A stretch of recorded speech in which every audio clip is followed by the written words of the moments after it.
प्यारे बच्चों, आज हम क्लास 11th में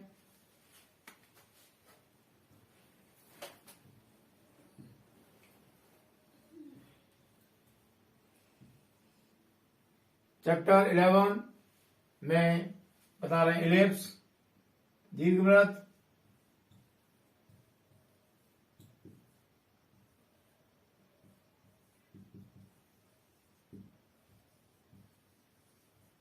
इलिप्स। सबसे पहले हमें यह देखना है कि दीर्घवृत्त क्या होता है। दीर्घवृत्त, इलिप्स,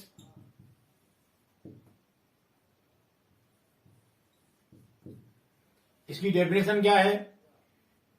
एक दीर्घवृत्त तल के उन बिंदुओं का समुच्चय है जिनका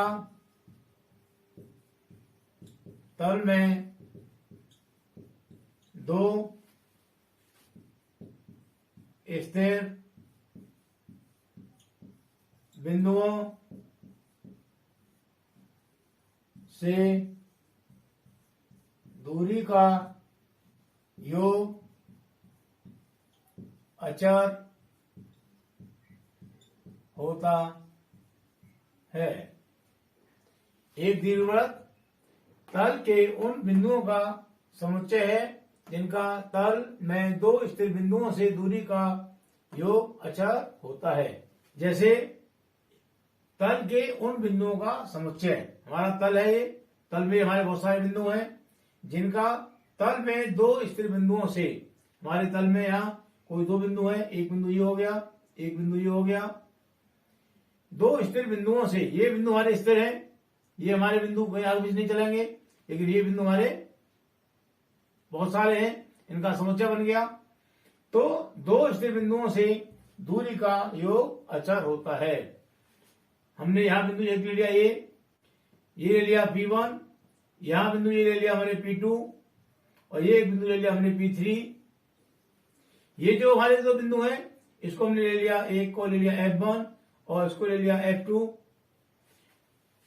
परिभाषा के अनुसार तल के उन बिंदुओं का समुच्चय जिनका तल में दो स्थिर बिंदुओं से दूरी का योगफल अचर होता है। कहने का मतलब ये हुआ, यहां से लेकर यहां तक की दूरी और ये दूरी क्या हो गया, F1 P1 plus P1 F2, ये बराबर होगा F1, इसको इससे बना दिया और इसको हमने इससे बना दिया, तो ये हो गया F1 P2 plus P2 F2 और हमने P1 को P3 से मिला दिया और P3 को मिलाया हमने F2 से, equal to F1 P3 plus P3 F2।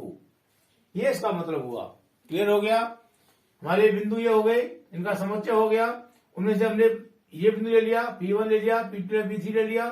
हम यहां भी ले सकते हैं, माना यहां हमने ले लिया P4, तो ये किसके बराबर होगा? ये भी बराबर होगा हमारा, हमने इसको इससे बनाया और इस बिंदु को हमने इससे बना दिया, तो ये हो जाएगा F1 P4 plus P4 F2। Clear हो गया? तो ये योगफल सभी आपस में बराबर होंगे। तो इस तरह से ये हमारी दीर्घवृत्त इलिप्स की डेफिनेशन हो गई। दीर्घवृत्त को क्लियर करने के लिए हमको कुछ पॉइंट हैं, वो एकदम क्लियर होने चाहिए। वो पॉइंट कौन कौन से हैं? नंबर 1 है दीर्घ वृत्त की नाभि,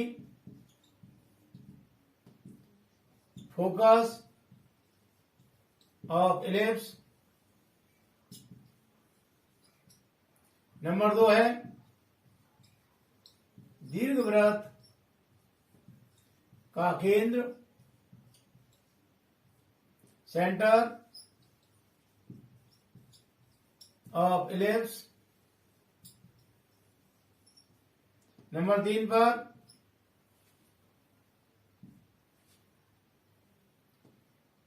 दीर्घवृत्त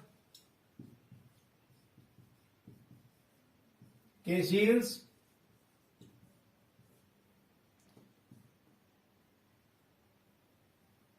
vertex of ellipse.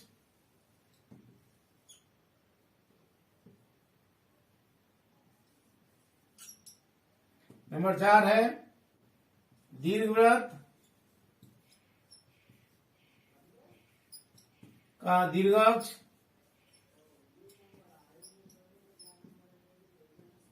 Major axis of ellipse. Number 5 है दीर्घवृत्त का लघु अक्ष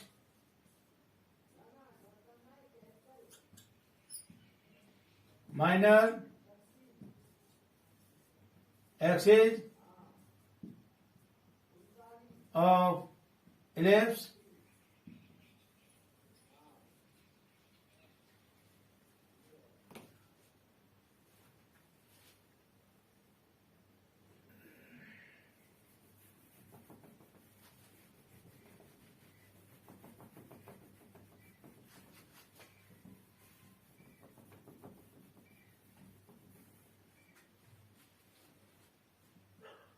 number 6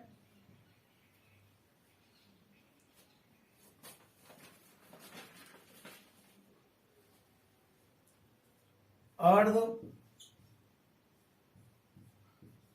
दीर्घाक्ष semi major axis. Number 7 होगा अर्ध लघु अक्ष सेमी माइनर एक्सिस। नंबर 8 होगा उत्केंद्रता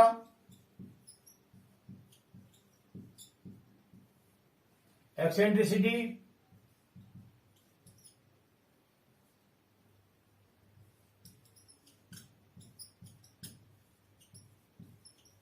एक्सेंट्रिसिटी।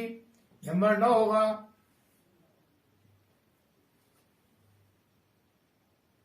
दीर्घवृत्त का व्यापक समीकरण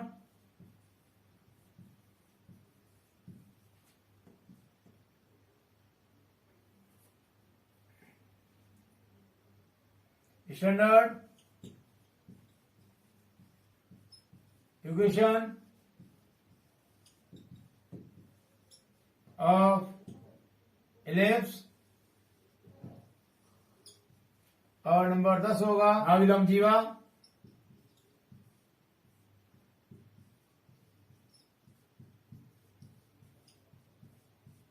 rectum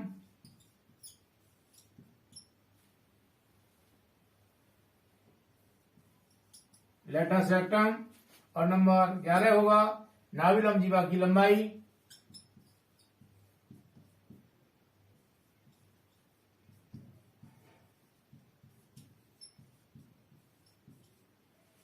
length of latus rectum. इस दीर्घवृत्त को एकदम क्लियर करने के लिए हमको ये 11 पॉइंट क्लियर होना जरूरी है। जब तक ये 11 पॉइंट हमको क्लियर नहीं होंगे हम दीर्घवृत्त को नहीं समझ सकते। अब एक एक नंबर से इसको समझाते हैं। नंबर 1 आता है दीर्घवृत्त की नाभि।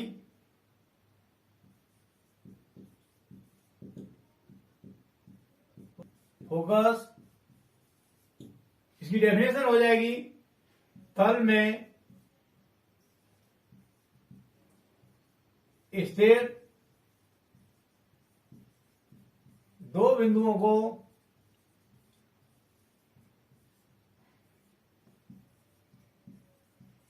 दीर्घवृत्त की नाभि कहते हैं।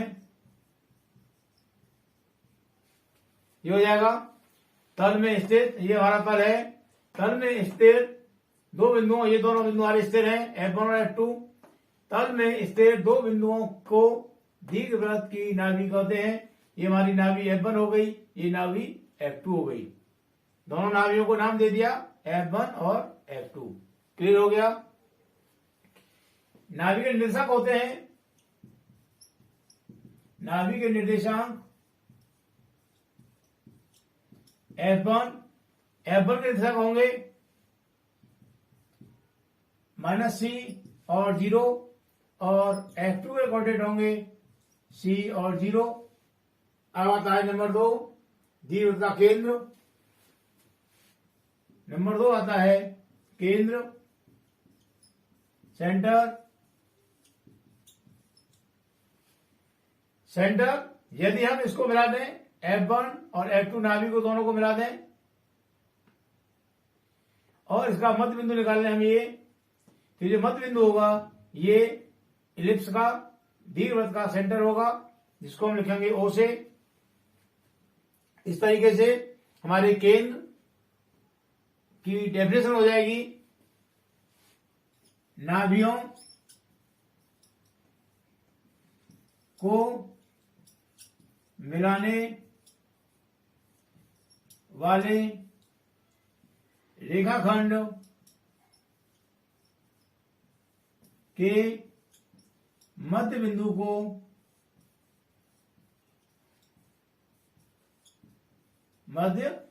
को दीर्घवृत्त का केंद्र कहते हैं।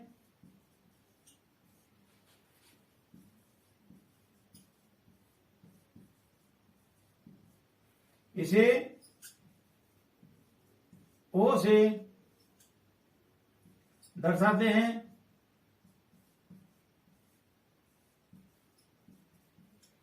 इसे O से दर्शाएंगे। अब नंबर 3, दीर्घवृत्त का दीर्घअक्ष।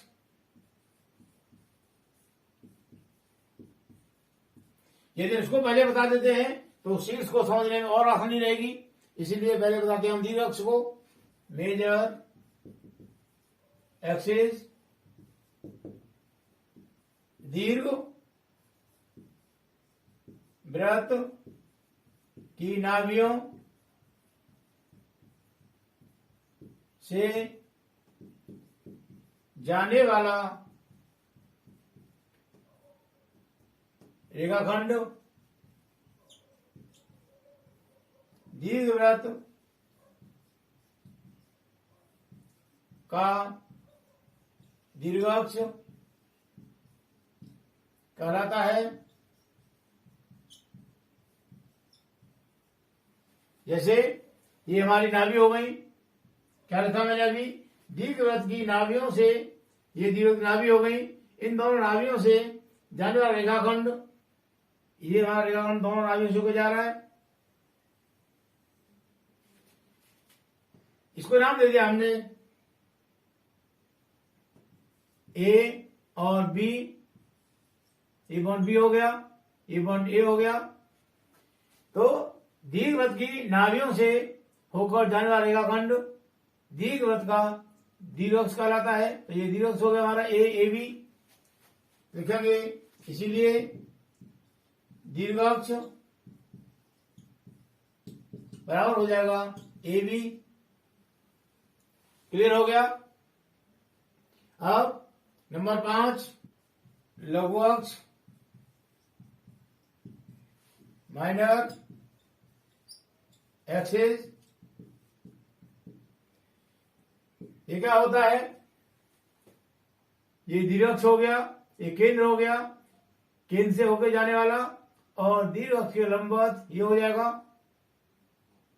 तो ये हो गया हमारा लघु अक्ष।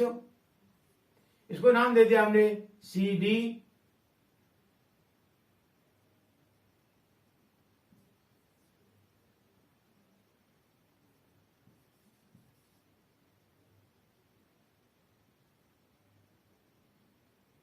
ये पी पॉइंट P4 थोड़ा से हट गया डी पॉइंट से।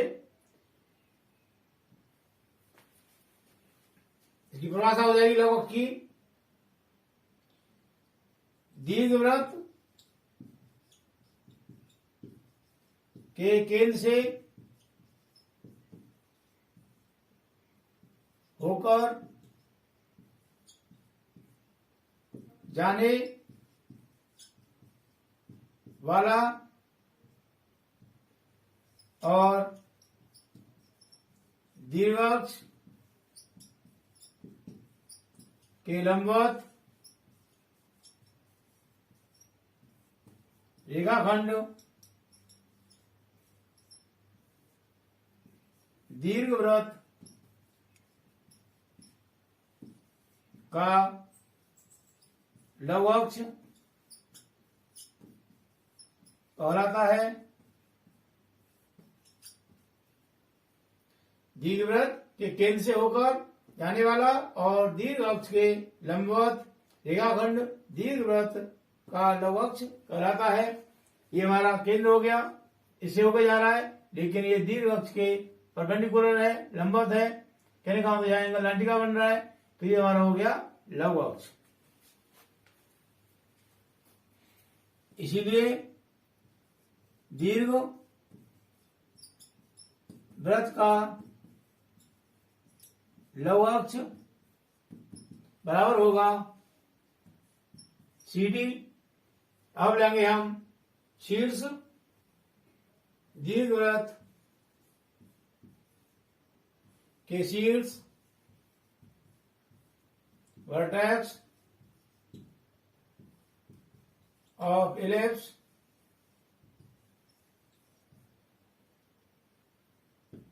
हम ये हमारा दीर्घवृत्त हो गया ए बी। इस दीर्घवृत्त के अंत बिंदु लास्ट बिंदु कौन कौन से हैं? ए और बी है। तो ये ए और बी जो होंगे ये दीर्घवृत्त के शीर्ष हो जाएंगे। तो लिखेंगे, इसकी डेफिनेशन हो जाएगी दीर्घ वृत्त के दीर्घ अक्ष के अंत बिंदु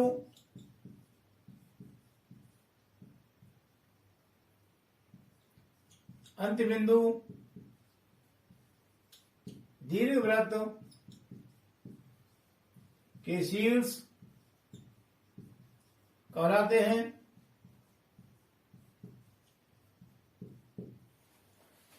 इसीलिए हमारे इस शीर्ष का और इस शीर्ष के निशान हो जाएंगे। इसीलिए शीर्ष ए के निर्देशांक ये हो जाएंगे हमारा -A और 0 और बिंदु बी के हो जाएंगे शीर्ष बी के निर्देशांक ये हो जाएंगे A,0। कहने का मतलब यह हुआ कि यहां से लेके और यहां तक की दूरी हमारी ए हो जाएगी। तो ओ मूल बिंदु ओ से हम चलेंगे राइट हैंड की तरफ तो प्लस होता है, तो हो जाएगा A और 0। यहां से राइट हैंड की तरफ प्लस होगा, तो यहां से लेके यहां तक की दूरी होगी हमारी, यहां से लेके यहां तक की दूरी हो गई है ए। ये हो गया हमारा A और 0 और ये दूरी होगी यहां से लेके यहां तक की -A। तो इसके कोऑर्डिनेट हो जाएंगे -A एंड 0। ये हो गए हमारे शीर्ष के निर्देशांक। अब आगे नंबर 6 अर्ध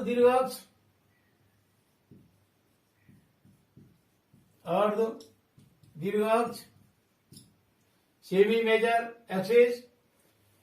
अर्ध मीन्स होता है आधा। दीर्घाक्ष हमारा यहां से लेकर यहां तक हो गया, ए बी दीर्घाक्ष हो गया। ये करा है अर्ध। अर्ध का मतलब आधा हो गया। कहने का मतलब ओ बी ये हो गया हमारा अर्धदीर्घ और ए ओ ये भी अर्धदीर्घ हो गया। ये हो जाएगा ए ओ इक्वल टू हो जाएगा ओ बी और इसको बोलेंगे हम अर्ध दीर्घ अक्ष और इसकी लंबाई हो जाएगी हमारी ए। यहां से कहां तक ए हो गया, ये भी ए हो गया। और नंबर 7 होगा अर्ध लघु अक्ष।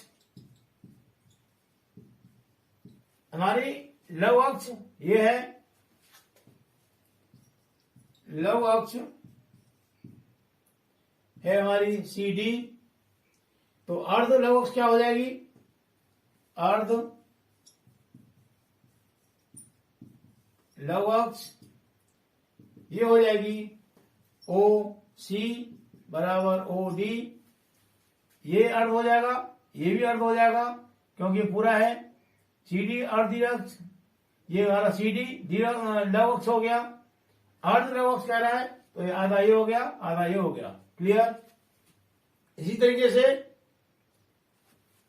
हमारा यहां से लेके और ये दूरी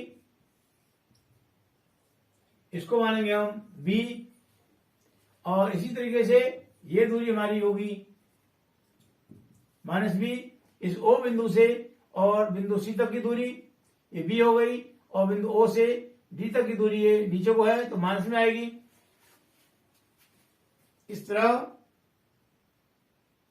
या इसीलिए बिंदु सी के निर्देशांक ये हमारा बिंदु सी हो गया, इसके कोऑर्डिनेट हो जाएंगे 0 और बी व बिंदु डी के निर्देशांक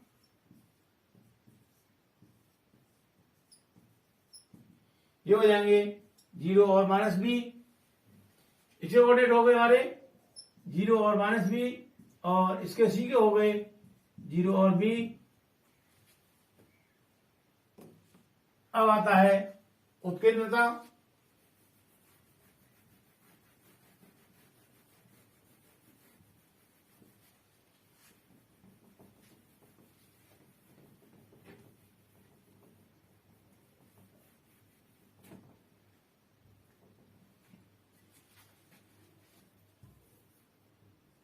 उत्केंद्रता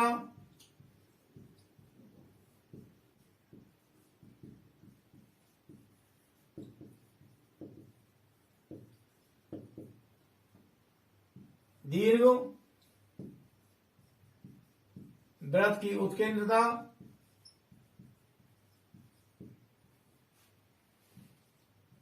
केंद्र से नाभि की दूरी व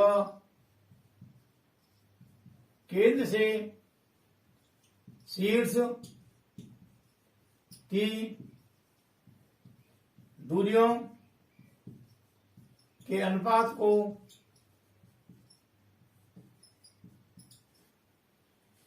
दीर्घवृत्त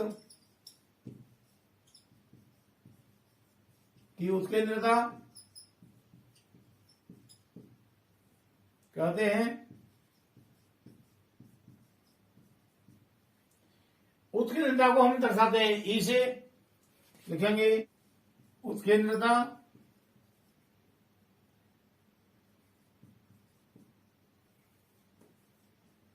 को ई से दर्शाते हैं।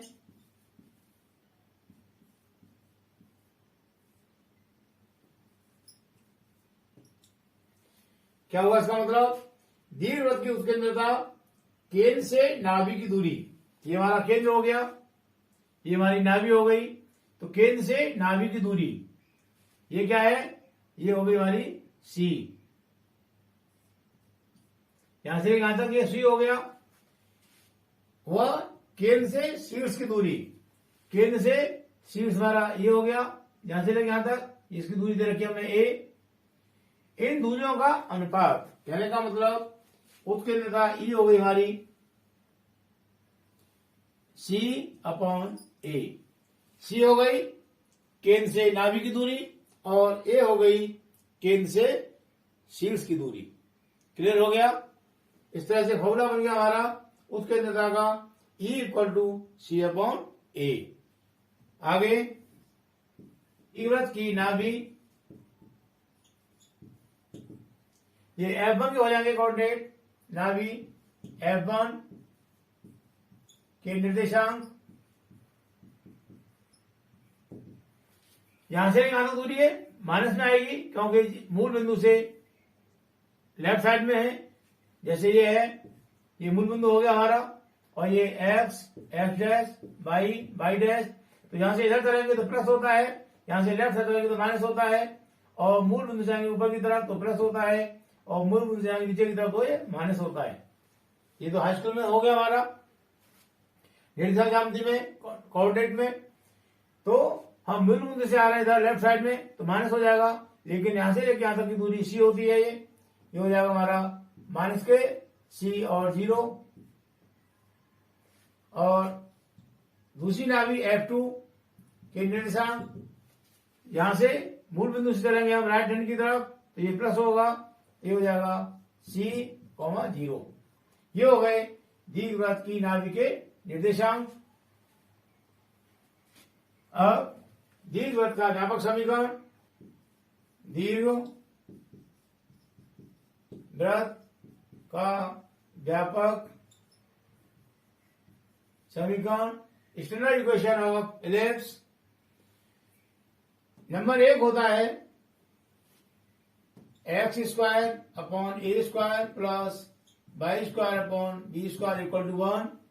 यहां पर ए स्क्वायर एक्स स्क्वायर नीचे आ रहा है और बी स्क्वायर वाई स्क्वायर नीचे आ रहा है, लेकिन यहां a square is greater than b square. तो दीर्घवृत्त एक्स अक्ष के अनुदेश होगा। क्लियर हो गया। इसी तरीके से सेकंड होगा हमारा x square upon b square plus y square upon a square equal to 1। यहां ए स्क्वायर आ रहा है एक्स स्क्वायर के नीचे, तो ये हमारा दीर्घवृत्त हो गया एक्स अक्ष के अनुदेश। यहां ए स्क्वायर आ रहा है वाई स्क्वायर के नीचे, इसका मतलब क्या होगा, इसीलिए दीर्घवृत्त बाह्य अक्ष के अनुदेश होगा।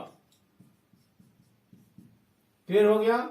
सीधा सीधा मतलब हो गया ए स्क्वायर जिसके नीचे आएगा, ए स्क्वायर यदि एक्स स्क्वायर नीचे आ रहा है तो दीर्घवृत्त एक्स अक्ष के अनुदेश होगा, और जब ए स्क्वायर वाई स्क्वायर के नीचे आ रहा है तो दीर्घवृत्त वाई अक्ष के अनुदेश होगा। क्लियर हो गया। एक चीज और ध्यान रखनी है, दीर्घवृत्त की नाभि, दीर्घवृत्त की नाभि ये वाली F1 F2 हमेशा दीर्घ अक्ष पर होती हैं।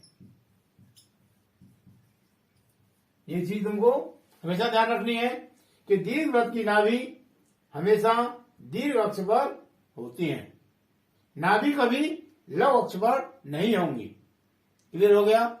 यदि नाभि को लघु अक्ष पर दिखा दिया तो क्वेश्चन हमारा गलत हो जाएगा। क्लियर।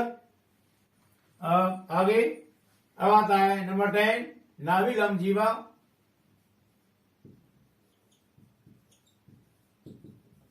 नाभि लंब जीवा ये क्या होता है, नाभियों से, नाभि मान ये है, नाभियों से होके जाने वाला वह दीर्घ अक्ष के लंबवत रेखाखंड नाभि लंब जीवा कहलाती है। क्या मतलब, ये हमारा फोकस है, नाभि है, इससे होके जा रहा है और दीर्घ अक्ष के से लंबे से कौन बना रहा है, परपेंडिकुलर है, इनका ये एंगल 90 डिग्री का हो गया, तो ये हो गया हमारा नाभिलंब जीवा। क्लियर? इस तरह से इसकी डेफिनेशन हो जाएगी। दीर्घवृत्त की नाभियों से जाने वाली और दीर्घाक्ष के लंबवत रेखाखंड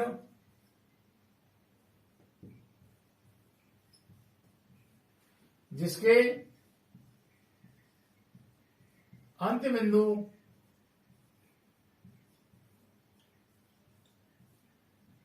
दीर्घवृत्त पर हों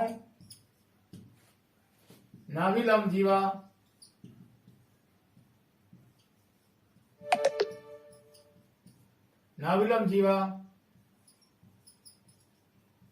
कहलाती है।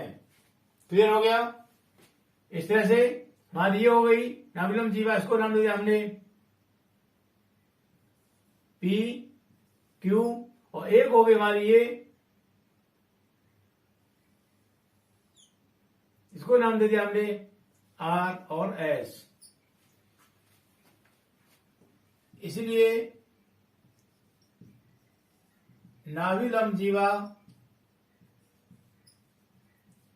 हो गई हमारी पी क्यू व आर एस। क्लियर हो गया? अब आता है नाभिलंब जीवा की लंबाई। नाभिलंब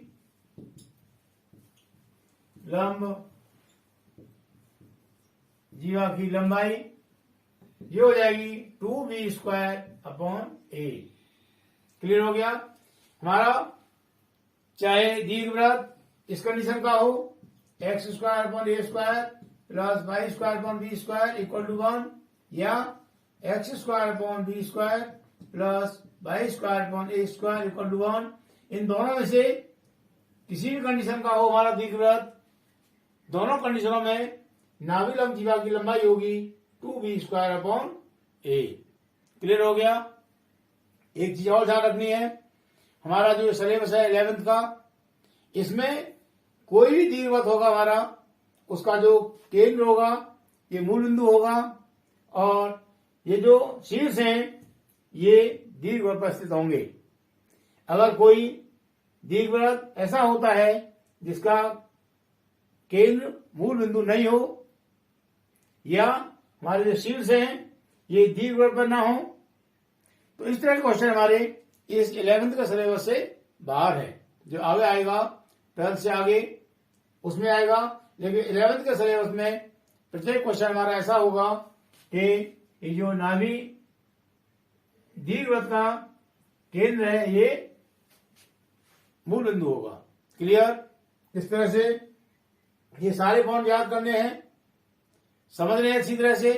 तो ये सभी क्लियर हो जाएंगे कि दीर्घवृत्त की नाभि क्या होती है, केंद्र क्या होता है, शीर्ष क्या होता है, दीर्घाक्ष क्या होता है, लघुअक्ष क्या होता है, नाभिलंब जीवा क्या होती है, उसकी लंबाई क्या होती है, शीर्ष के कोऑर्डिनेट क्या होते हैं, नाभि कोऑर्डिनेट क्या होते हैं। जब तक क्लियर नहीं होगा तब तक हमारे क्वेश्चन नहीं हो पाएंगे।